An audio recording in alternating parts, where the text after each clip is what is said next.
All right, the last section is client-side functionality. I mentioned before, this is another source of web insecurity.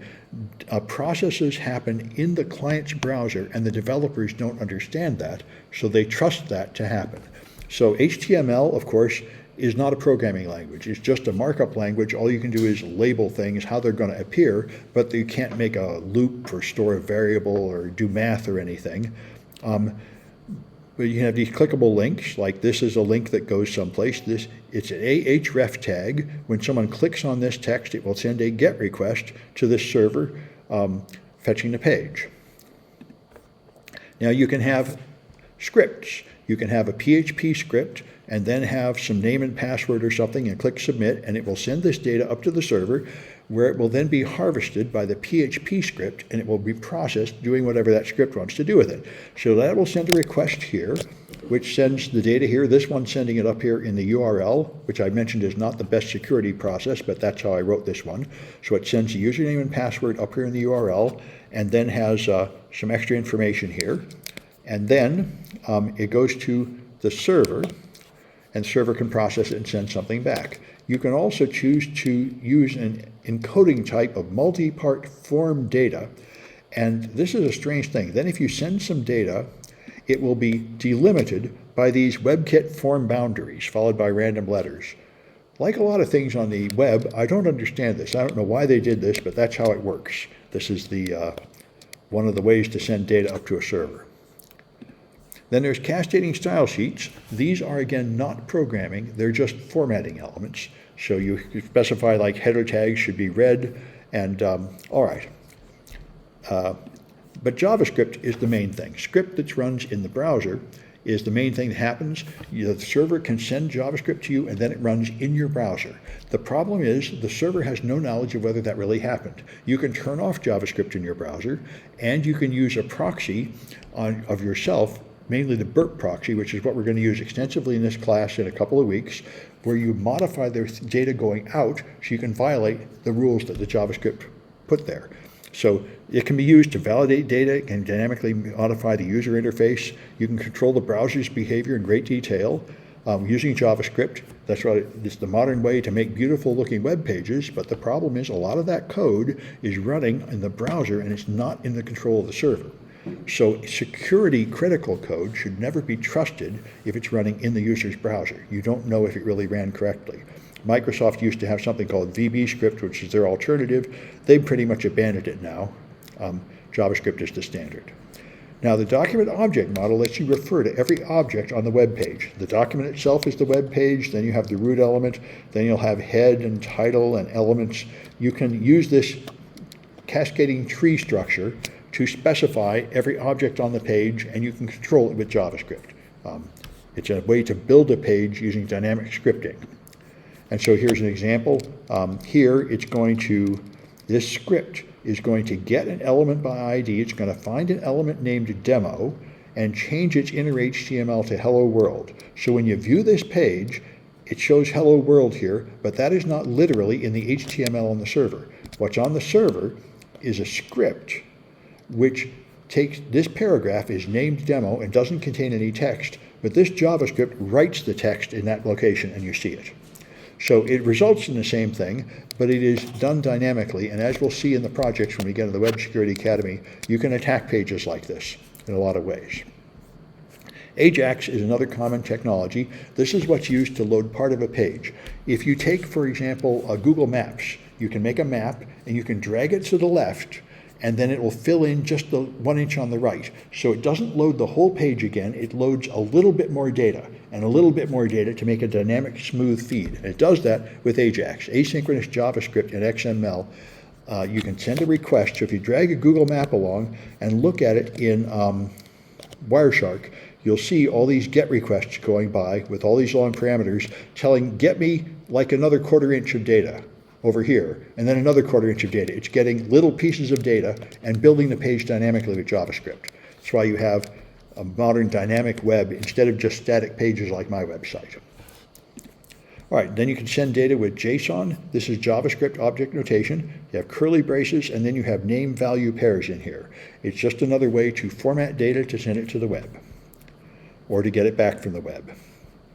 You can update data with JSON. You can do a post request and then tell it, I'm going to send form URL encoded, and then I have JSON here. I have contact equals a blob of JSON formatted data with name value pairs, which will be understood by a script at the other end, which will unpack it and do things with it. In this case, apparently update a database with this information.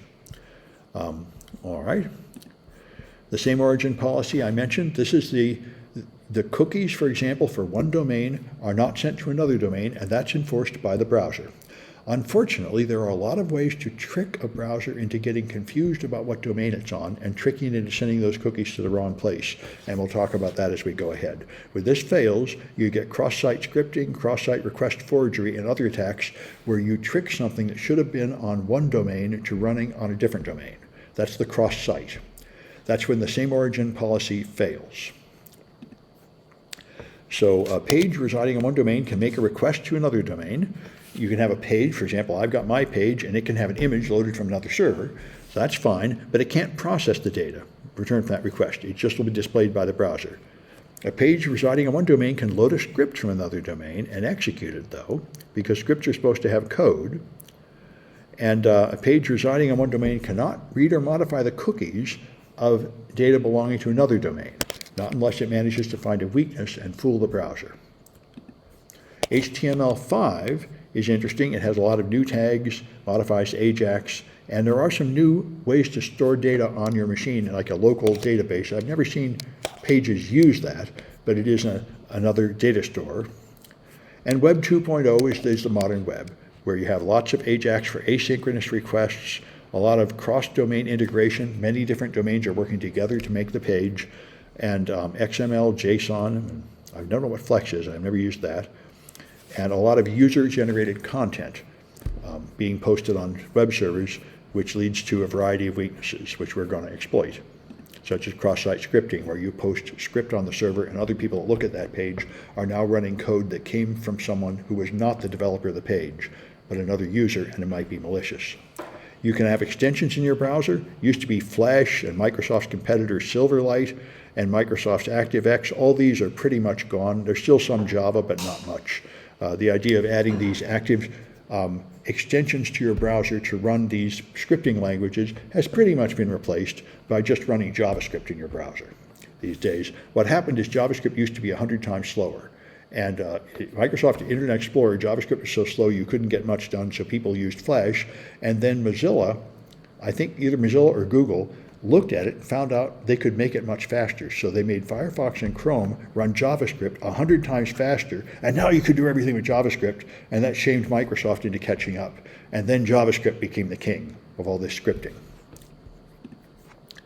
So stateful data supplements stateless HTTP. The protocol itself doesn't remember who you are, but the cookies and data being sent back and forth can help it remember who you are. This is a structure called a session on the server. The session will have information like what cookie corresponds to what user that's logged in and what they have in their shopping cart and things like that. But some state data is stored on the client. So this is another place where developers often get confused. They have important data, but it's actually coming from the client. They send data to the client, and the next request, the client sends it back, and they assume the client is being honest and it hasn't been modified.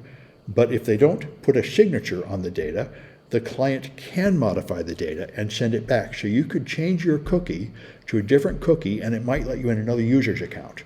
That's one of the many attacks that rely on modifying data that the server sent you. So in URL encoding, URLs can only have printable ASCII characters. And so if you want to send problematic characters, they have to be URL encoded. Try and fix that typo. All right. And so it looks like this: %3D for an equals, %75 for a percent, 20 for a space. This is just hexadecimal of the ASCII code. So 0A is a new line. This is a null byte. You can send all these in a URL by encoding it with this percent system. All right. And Unicode encoding is what you use for foreign languages. 16 bits per character is one system, starting with %U, where now you have 4 hexadecimal bytes, and you can now encode non-English characters. And UTF-8 is the modern and best system, where it's a variable length, and you can have up to 4 bytes to encode characters. This really supports emojis and all sorts of things. All right. And you can also use HTML encoding, which encodes special characters in HTML documents like ampersand, quote, semicolon for quotation mark, apostrophe, less than, and greater than. We'll use these a lot to block cross-site scripting attacks. If when you display data that might be malicious, you change the less than and greater than sign to these, then they won't be interpreted as control characters and indicate script in the browser. They'll just look like these less than and greater than signs. All right. And you can HTML encode any data by just its ASCII character with this ampersand pound format. And this is one way to prevent cross-site scripting. You display data by HTML encoding the dangerous tags, and they won't be misunderstood as script to run in the browser. I mentioned base 64. There's only like 2 or 3 people on this floor, but they managed to make an awful lot of noise.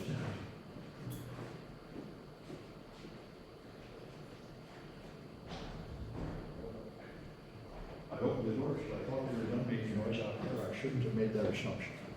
Anyway, base 64 encoding, ASCII uses 7 bits for each character, and the 8th bit is sort of a residual one not used anymore, so you have 1 byte per character. And so, but base 64 uses 6 bits at a time. So 3 ASCII characters, 3 times 8 is 24, will turn into 4 base 64 characters. It's just another way to group the bits together. And the purpose of this was to encode email attachments. This is a way to send binary data through an ASCII-only medium like email. So you use this character set, capital letters, lowercase letters, numbers, and 2 symbols, plus and slash, to make a total of 64 characters. So each character encodes 6 bits of the binary data. And now you can take a medium that only wants to move readable characters, and you can make it, you can send any binary data through it. And this is how attachments are sent to email. Then there's hex encoding, where you have a hexadecimal number corresponding to each ASCII character. So 41 is A, 42 is B, 43 is C, and so on. It's useful to know these forms of encoding. They're all used on the web, and you can often use them to sneak attacks through filters. And so then there's serialization frameworks. Most of these are gone, but the one that's still around is Java serialized objects. There are a bunch of attacks that rely on messing with serialized objects. Serialization is taking a bunch of data and just compressing it into one object to send it to the server. And it turns out that sometimes you can hide malicious stuff inside the serialized object, and it passes through filters and executes on the server. Those are called deserialization attacks, and we'll play with them when we get to the Web Application Academy. So let's take a look at the last Kahoot, which is here. Oops, that's not the right way to do it. It's here. Okay.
Like we got everybody.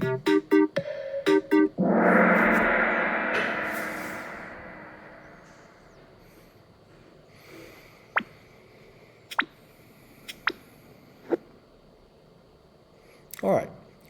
So what system defines formats looking like that?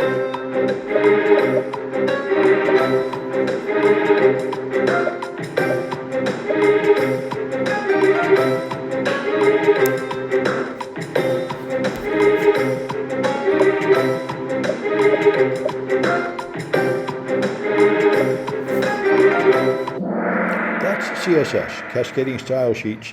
You specify there's going to be a type of paragraph, and when I make it type equals thick, it will then have these parameters, these these features.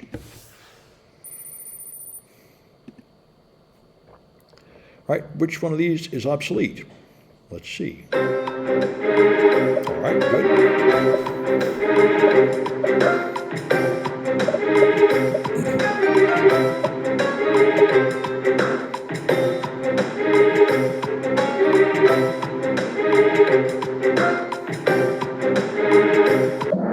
That's VBScript, Microsoft's competitor to JavaScript. It never really caught on, and even Microsoft has given up on it now. JavaScript has become the standard for scripting.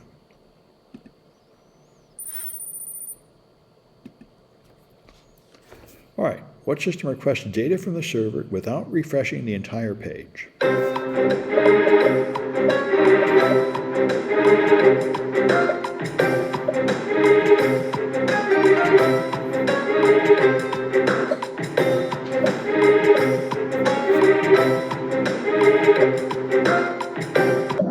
That's AJAX. Asynchronous JavaScript and XML is used to update pages in that fashion. All right, and what system makes a space look like that?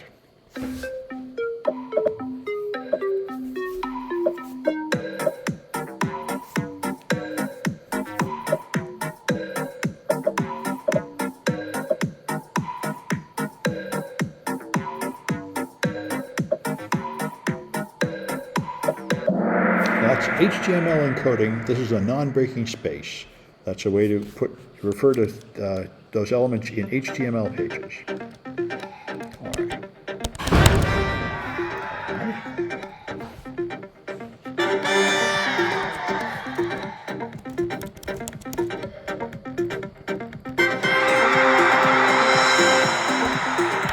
right. Good.